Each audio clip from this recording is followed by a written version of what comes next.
Paixão de Nosso Senhor Jesus Cristo, segundo Mateus.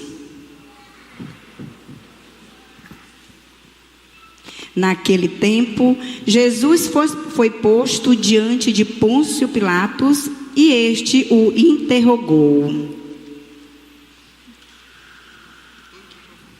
Todos no microfone respondem onde tem ASS, Assembleia.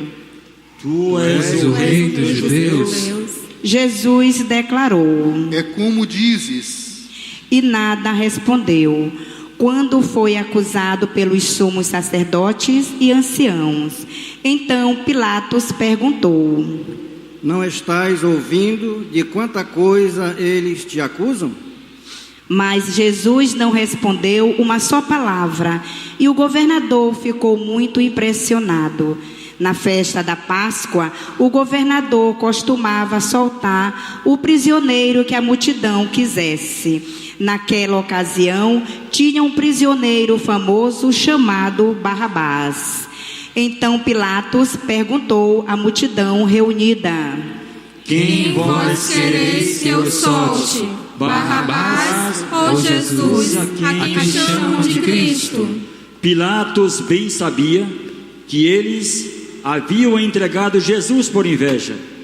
Enquanto Pilatos estava sentado no tribunal, sua mulher mandou dizer a ele: Não te envolvas com esse justo, porque esta noite em sonho sofri muito por causa dele.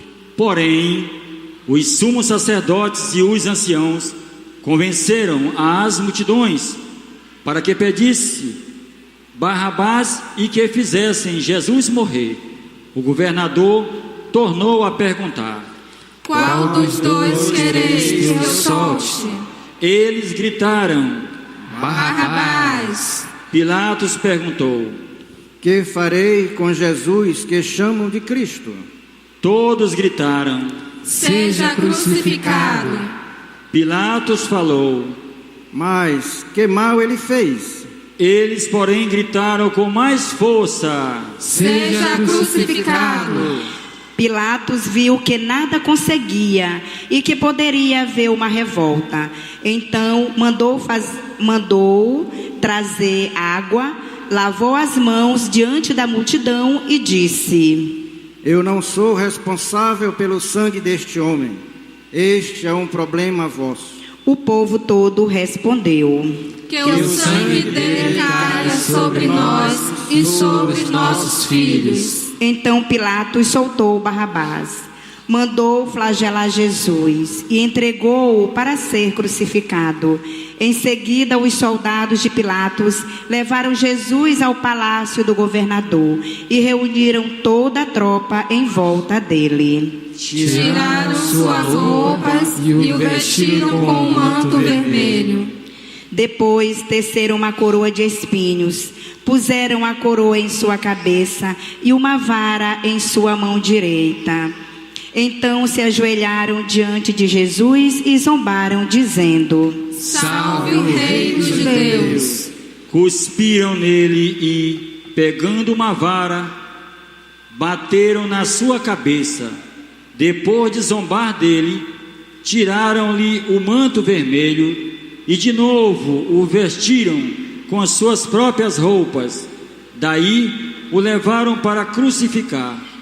Quando saíam, encontraram um homem chamado Simão, da cidade de Cirene, e os obrigaram a carregar a cruz de Jesus. E chegaram a um lugar chamado Gólgota, que quer dizer lugar da caveira. Ali deram vinho misturado com fel para Jesus beber. Ele provou, mas não quis beber. Depois de o crucificarem, fizeram um sorteio, repartindo entre si as suas vestes, e ficaram ali sentados, montando guarda.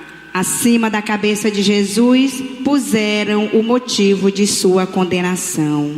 Este é Jesus, o Rei dos Judeus.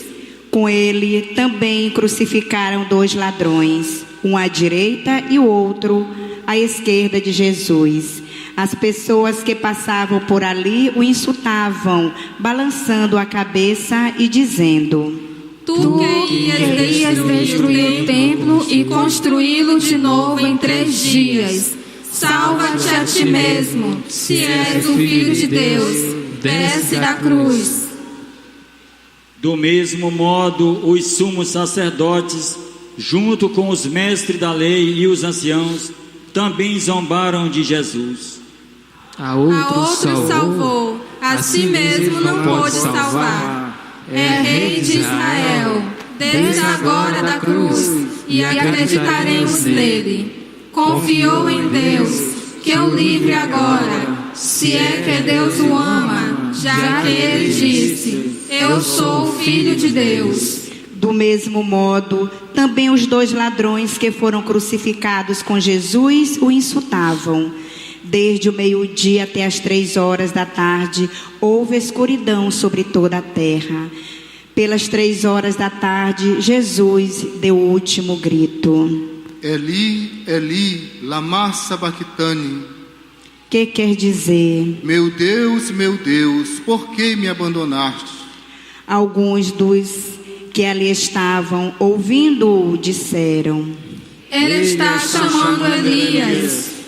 E logo um deles, correndo, pegou uma esponja, ensopou em vinagre, colocou-a na ponta de uma vara e lhe deu para beber. Outros, porém, disseram: Deixa, vamos ver se Elias vem salvá-lo. Então Jesus deu outra vez um forte grito e entregou o Espírito. Neste momento, vamos olhar para a cruz de Jesus em silêncio. Vamos nos ajoelhar, quem pode ajoelhar, consciente de que foram os nossos pecados que mataram Jesus. Vamos olhar para a cruz e pedir perdão no silêncio interior do nosso coração.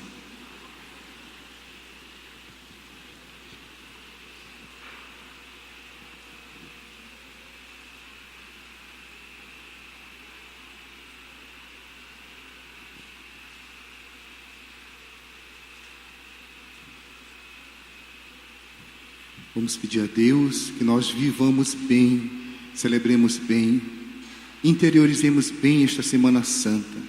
Todas as celebrações a começar de hoje. Vamos olhar para Jesus e vamos acompanhá-lo durante toda a Semana Santa, vivendo e celebrando os seus mistérios. Fiquemos de pé.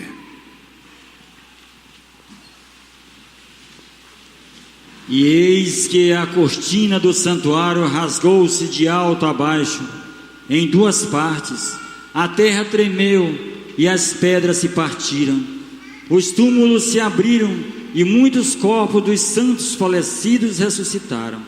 Saindo dos túmulos, depois da ressurreição de Jesus, apareceram na cidade santa e foram vistos por muitas pessoas.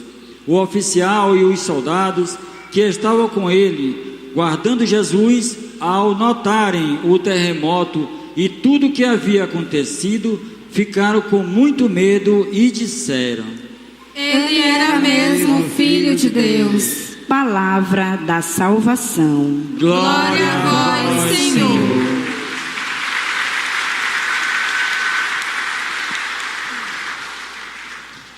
Nós podemos neste momento sentar. Vamos fazer uma breve reflexão sobre a palavra de Deus. Irmãos e irmãs, o dia de hoje exalta Jesus, que entra em Jerusalém aclamado como rei. Quem o acolhe? Quem o aclama? A massa de pobres, pessoas humildes, de gente vinda do campo, de gente das periferias das cidades, da Terra Santa, a massa de pobres, gente que havia sido curada de enfermidades, gente que havia sido libertada dos demônios, gente que havia sido perdoada de seus pecados. A massa de pobres e pecadores aclama Jesus como sendo o seu rei. Hosana, viva o nosso rei! Viva o filho de Davi, gritam os pobres quando Jesus entra em Jerusalém. É importante saber que não só a massa de pobres o acolhe, os ricos e os poderosos o rejeitam. Jesus não entra em Jerusalém como um homem poderoso, com a força dos exércitos, com a força das armas, com a força do poder político, militar. Ele entra humilde, montado num jumentinho, acolhido e aclamado pelos fracos, pobres e pecadores. Jesus escolhe o caminho da humildade, escolhe o caminho do serviço, o caminho da entrega. O que Jesus está fazendo com esta entrada em Jerusalém? Ele está exercendo um ato livre, um ato de liberdade. Ele está livremente entregando a sua vida para nos salvar do pecado e da morte. A segunda leitura que nós ouvimos, tirada da carta de São Paulo aos Filipenses, do capítulo 2, diz assim: mesmo existindo em condição divina, Jesus Cristo não fez do seu ser igual a Deus uma usurpação, mas esvaziou-se a si mesmo, assumindo a condição de escravo e tornando-se igual aos homens, e encontrado com aspecto humano, foi obediente até a morte e morte de cruz.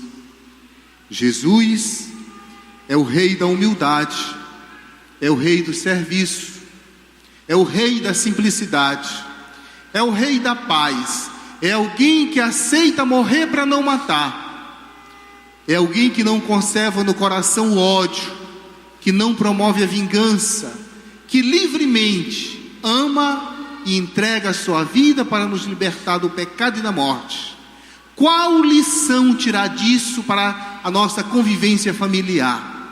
Qual lição tirar deste gesto de Jesus para a nossa sociedade tão marcada pelo ódio, pelo assassinato, pela vingança, pelos assaltos, pelo desrespeito à vida? Qual lição tirar deste gesto de Jesus, que ama sem medida, que é o rei da simplicidade, que está cercado de pobres e pecadores, que come com eles, que por eles dá a vida? Qual lição tirar disto? Ele era de condição divina, todo poderoso, igual a Deus, mas se humilhou, aceitou a condição de servo, de escravo, de servo sofredor, aquele que carrega sobre si nossas fraquezas e nossos pecados. O domingo de Ramos é chamado sobretudo de domingo da paixão do Senhor. A paixão é o sofrimento, a paixão é a acolhida da cruz, a paixão é a acolhida da dor, livremente. E para quê? Não é porque Deus gosta de sofrer, Deus não é masoquista. Não é porque Deus gosta de sofrimento em si, é porque Deus ama. E quem ama sofre, quem ama se entrega, quem ama passa pela cruz, quem ama sem medida, e quem ama quer salvar. O que o motiva é nos amar, nos salvar, nos libertar, nos reconduzir à paz, à tranquilidade, à salvação, ao perdão, à misericórdia, à concórdia, à unidade. Jesus sofre a máxima violência, o máximo desrespeito, a máxima exclusão, mas ele sofre com consciência. Por quê? Porque ele quer reunir os filhos de Deus dispersos. Quem merece a cruz? Nós. Quem pecou? Nós. Quem semeou o ódio, a guerra, a morte, a violência? Nós. Mas Jesus quer nos perdoar. Ele se submete, ele sofre livremente, porque ele quer reunir os filhos de Deus dispersos. É importante aí ver sua simplicidade, seu amor sem medida, sua finalidade, nos salvar, nos reunir, morrer em nosso lugar. É importante também perceber a fé de Jesus. Tendo se feito homem, assumida a condição humana, a condição de servo sofredor, de escravo. Vejam bem, o Todo-Poderoso se fragilizou. A fé de Jesus, a fé que ele tem no Pai, é sem medida. Ele se entrega à morte, se entrega nas mãos dos carrascos, sofre a consequência dos nossos pecados. Por quê? Porque ele confia absolutamente no Pai. A sua fé no Pai é incondicional, é sem medida. O seu amor pelo Pai é incondicional, é sem medida. A sua entrega na mão do Pai é incondicional, é sem medida. É por isso que o apóstolo diz: olha, ele amou sem medida, ele se entregou sem medida, ele de condição divina se esvaziou. Por quê? Porque ele confia no Pai. Ele sabe que o Pai pode ressuscitá-lo, ele sabe que o Pai pode resgatá-lo, ele sabe que o Pai o ama sem medida. Será que nós temos esta fé, esta comunhão com Deus, esta entrega que Jesus faz na mão do Pai? Será que nossa fé em Deus nos leva a nos entregar ao engajamento, a nos entregar ao caminho da paz, a nos entregar à reconciliação, ao perdão sem medida? Será que a nossa fé em Deus nos leva a perdoar maximamente os agressores, os pecadores, os violentos? Será que a nossa fé em Deus nos leva a assumir a nossa cruz cotidiana, sem lamúria, sem ódio, sem vingança, sem querelas, sem jeitinho brasileiro, sem corrupção, sem mentira? Será que a nossa fé em Deus nos faz caminhar como Jesus? A fé de Jesus, a entrega de Jesus é sem medida, é incondicional, é amor puro, é até as últimas consequências. Ele se entrega, vejam bem, o seu amor tem duas dimensões: é fé e amor incondicional no Pai, é amor e desejo de nos salvar a nós. Ele ama o Pai sem medida e nos ama sem medida. Ele sabe que nós vamos provocar a sua morte, mas Ele nos ama, Ele quer nos salvar. Ele sabe que o Pai pode ressuscitá-lo. O humano de Jesus tornar-se-á imortal, imperecível, imacessível, eterno, para sempre. Ele é o bom pastor, o Deus amor, o Deus sem medida. Com a ressurreição, para sempre será o vencedor do pecado, o vencedor da morte, o reconciliador, o homem da paz, aquele que vai vencer nosso pecado, nossa morte, nossos males. É isso que nós celebramos no domingo de Ramos. O Deus que se entrega, o Deus que ama, o Deus que quer salvar. Agora, se nós formos procurar os culpados da morte de Jesus, quem são eles? A gente pode dizer assim: foram os fariseus, foram os saduceus, foram os doutores da lei, foi Pôncio Pilatos. Quem são eles? Somos todos nós. Politicamente, as causas políticas, podemos dizer, as autoridades de Israel e do Império Romano não queriam a vida de Jesus, queriam a morte. Por quê? Porque Jesus ameaçava o seu poderio com suas críticas, com sua pregação, com sua presença nos meios populares. Era ameaça política para os poderosos. Jesus era ameaça política para os poderosos. Causas políticas, causas religiosas. Vejam, ele se revelou, se manifestou como Filho de Deus. Os judeus não acolheram como Filho de Deus, como Messias. Causa religiosa, morte para ele. Causas sociais, ele era solidário dos pobres, dos fracos, das mulheres marginalizadas, dos pecadores, dos excluídos. Causas sociais, deve morrer. Toda a sociedade de Israel, reunida, representada diante do palácio de Pôncio Pilatos, gritou: crucifica-o! Gritou bem forte: nós não temos outro rei senão César, senão imperador de Roma. Que Jesus seja crucificado. Quando Pilatos propôs: vamos soltar Barrabás, um ladrão, um assassino, ou vamos soltar Jesus? Eles gritaram: Barrabás, o ladrão, o assassino, seja preservado. Morte a Jesus, morte ao Deus da paz, morte ao Deus do bem, morte ao Senhor do perdão, morte ao Deus reconciliação. Naquela gente, todos nós estamos representados.